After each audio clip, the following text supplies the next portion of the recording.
Shalom Adonai, a paz do Senhor. 1 Tessalonicenses capítulo 5, versículo 18, Paulo disse: em tudo dai graça, porque esta é a vontade de Deus. No lugar certo, na hora certa, não precisa você reclamar. 11 de setembro de 2001, aconteceu a tragédia terrorista nas duas torres gêmeas em Nova York. O presidente americano, nessa época, era George Bush, que foi eleito no ano 2000, 8 meses depois que ele foi eleito. Segundo os estudiosos da tragédia, 2.977 pessoas morreram. Para quem não sabe, o primeiro avião atingiu o prédio às 8h46, horário local de Nova York. Todos que estavam acima do 91º andar na Torre Norte morreram. Na Torre Sul, o segundo avião atingiu às 9h03, horário local. Cerca de 600 pessoas morreram nessa área. As outras pessoas morreram porque ficaram presas acima da zona de impacto e as pessoas não conseguiram sair do prédio. 3 brasileiros morreram. Anne Ferreira, 29 anos, Sandra Forjado, de 37, e Ivan Barbosa, de 30 anos.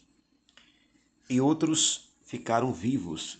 Mais de 6.000 pessoas saíram feridas.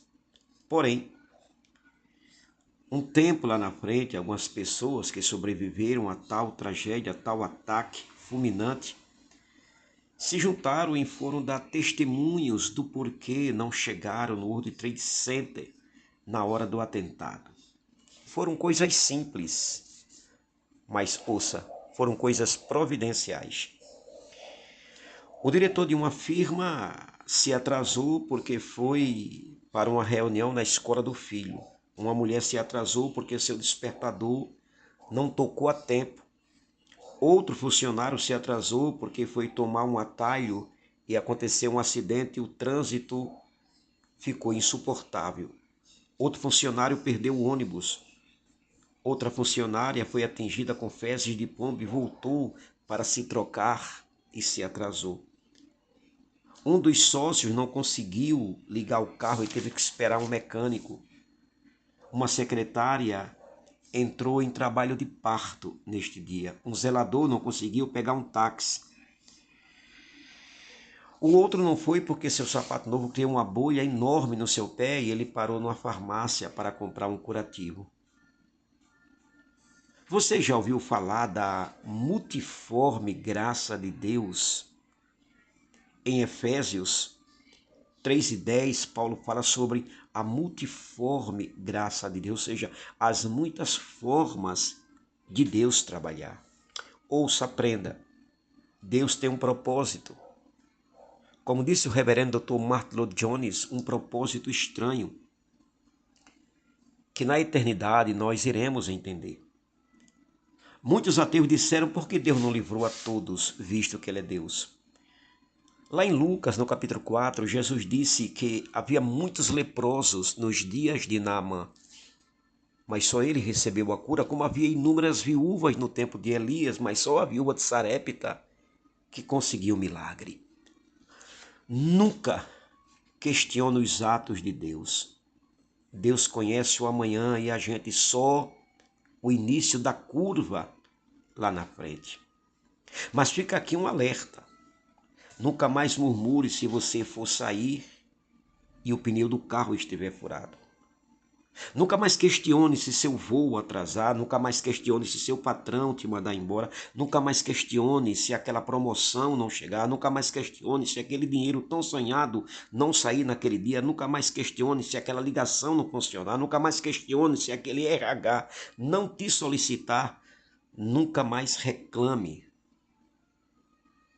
Quando você não entende o porquê do atraso, o porquê daquele ponto negativo.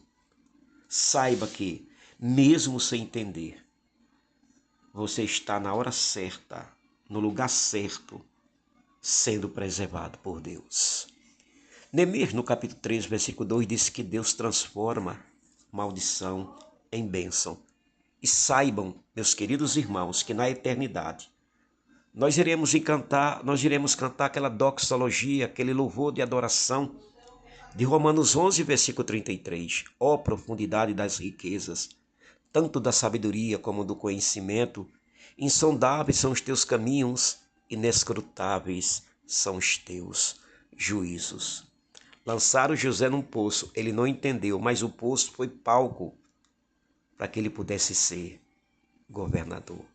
Quando o faraó soube que Moisés tinha cometido aquele homicídio através daquele moço que ele defendeu e que depois foi falar para Faraó, aquela fuga para o deserto tornou o maior líder da nação de Israel escrevendo a Torá, e ainda diz os estudiosos que escreveu o livro de Gênesis. Aqueles 8 anos de perseguição de Saul com 21 tentativas de homicídio sobre Davi fez com que o jovem musicista, o patrono da enologia de Israel, escrevesse 74 salmos, fosse ungido 3 vezes, um em Hebrom, um em Judá, um em Jerusalém, e se tornou o grande monarca de Israel. A cruz foi a vitória do céu sobre o inferno, de Deus sobre o diabo. Lançaram João na ilha de Pátimos, ele não entendeu, mas foi ali durante quase 4 anos que ele recebeu as revelações apocalípticas. Arrancaram Daniel da sua pátria, da sua cidade, da casa dos seus pais, para uma terra estranha em Babilônia, quando ele chegou com 14 anos, e foi ali que ele se tornou o primeiro-ministro de Babilônia e o pai das revelações apocalípticas do Antigo Testamento. Nunca questione a Deus, porque Deus conhece o amanhã. Para o que axé, Deus te abençoe.